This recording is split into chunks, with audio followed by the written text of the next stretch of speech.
Hello, what's gear to you, and welcome back to Let's Play Game & Watch The Legend of Zelda. In today's episode, we're playing through the first game amongst the trilogy of games available on the Game & Watch, The Legend of Zelda.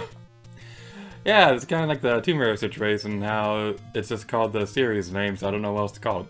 Long ago, Ganon, Prince of Darkness, stole the Triforce of Power. Princess Zelda of Hyrule broke the Triforce of Wisdom into 8 pieces and hid them from Ganon before she was kidnapped by Ganon's minions. Link must find the pieces and save Zelda. All treasures, heart, container heart, fairy, block, rubies, plural form, life potion, second potion, letter, food, sword, white sword, magical shield, boomerang, magical boomerang, bow, arrow, circle arrow, blue candle, red candle, blue ring, red ring, power bracelet, or croissant, recorder, raft, stepladder, magical rod, book of magical key, map, compass, Triforce. Please look up the manual for details. I would, if I had one. But anyway, without further ado, let's get this over with. Oh, good old Zelda music. Well, going inside the first cave. It's dangerous to go alone. Take this. And we get a sword, and we murdered an old man. I'm eating old men. Alright, so there's probably no use in hiding this, so something that I will confess for this video. I'm not actually recording this off of Game & Watch. There is no Game & Watch capture cards or anything like that. I don't have the knowledge to be able to record these and things like that. To be able to like design a Game & Watch capture card. And there's no way I'm going to be spending like hundreds of dollars to make one for an April Fool's Let's Play. So, confessing, I am actually going to be playing this on the Nintendo Switch Online version, but honestly, it's the same basic experience. There is one major difference with the Game & Watch version, which we'll be discussing at a later point. But without further ado, let's just pretend, okay? Let's just pretend and have fun. So as we continue this, clearly running on an actual Game & Watch hardware, because I am a technical marvel when it comes to capture cards and I can build my own. I don't know what to say, I'm just obviously the greatest at capture card stuff. There's certainly no other Let's Plays out there that suggest otherwise. Cough, cough, double dash co-op, cough. Alright, so the first dungeon. I don't remember the name of it, so we're gonna call it the Blue Covel. What? What? That's not a word! I was trying to say cave, but then it came out tunnel, but then it came out covel. That's not a word, but I made it a word, so yay, we're in the Blue Covel! Now that we got our first key, well, we got 2 of them already, we'll be going over this way, and there's some stealth also over here. We have to destroy them in good blood. Even though they don't have blood because they're skeletons. Anyway, now we pick up our heart and move onwards. So that's for my history with The Legend of Zelda. The game, not the series, because I think my opinions on the series are pretty clear at this point.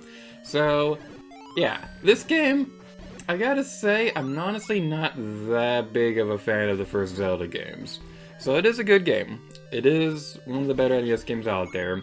It also hasn't aged the best. Like, I'm not saying it's problematic or anything like that. What I'm saying is that it's not the easiest game to play nowadays. Because whenever you hear people play this game, they usually say something along the lines of, you're probably better off playing like one of the more modern re-releases so you can have like the fancy rewind features, and it's probably also better off playing with the map. And honestly, I do have to agree. There's also, on Nintendo Switch Online, there's the special edition where it has all the caves already opened up and things like that, and you already have the rewards. So I think that's a good way to play through the game if you feel like cheating, which I don't, so we're playing through this. I've also never actually beaten the original Zelda game either. I do intend to someday. I've just never gotten around to it because this game's not easy.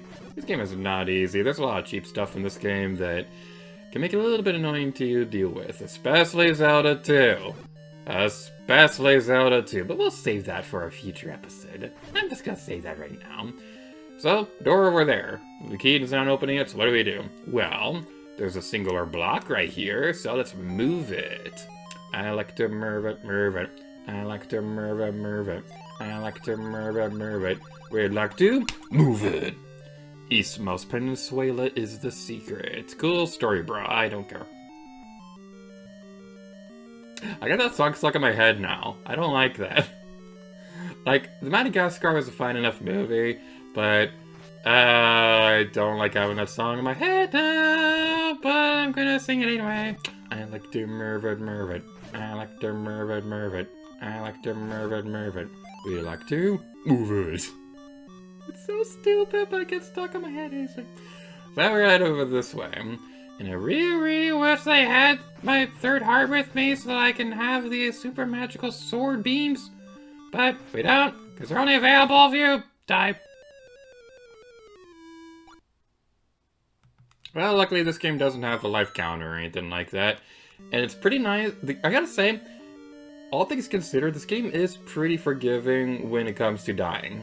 Because there are a lot of NES games out there where if you die, tough luck, you gotta start way back towards the beginning or whatever. This game's honestly very forgiving about all that, so yeah, it's pretty well appreciated. This is not the way that I wanted to go. We want to go back this way so we can actually accomplish stuff with our life. But yeah, it's very nice that they do that because you gotta keep your map progress for the dungeons and things like that, and you do get your sword beams again. So, honestly, if you're in a good position, where you already know which way you need to go and things like that, and you're just on a tough area, you just want to get like your sword beams again, and you know you can make it through the area okay, it's probably a good idea to like intentionally trigger a game over so you can continue onwards. Because honestly, trying to play this without sword beams is really, really annoying. I'm not that big of a fan of the fact that they're only available if you're at full heart, but heart containers and stuff like that don't drop very often. I'm not too fond of that, honestly. But we got our enemies over here. We got the moblins, and their boomerangs are super annoying to deal with. If you're not moving, your shield will protect you. That's the big thing that you want to remember about playing defense in this game. You need to go away, good sir. Well, we are almost at full hearts, but we're not because we suck. Watch out for these things. They should have hit us, but they didn't, so I will take it. I will take it and sell it at a Goodwill. Alright, we have a 2D segment right here, so that's pretty interesting. Now this right here, I gotta say, this right here is really, really annoying because we can pick up a bow, and it's like, oh, that's cool! So what can we do with that? Nothing! Yeah.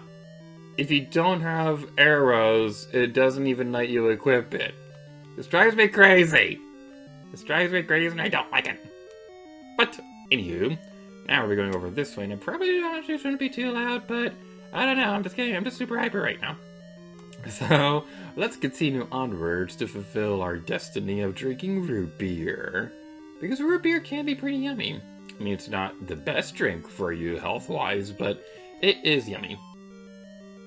Now we're going over here. We're getting pretty close to the end of the first dungeon, so that's not too shabby. It's not too shabby indeed. Watch out for the boomerangs, because remember, children, boomerang-throwing monsters always have to right away. We have our sword beams!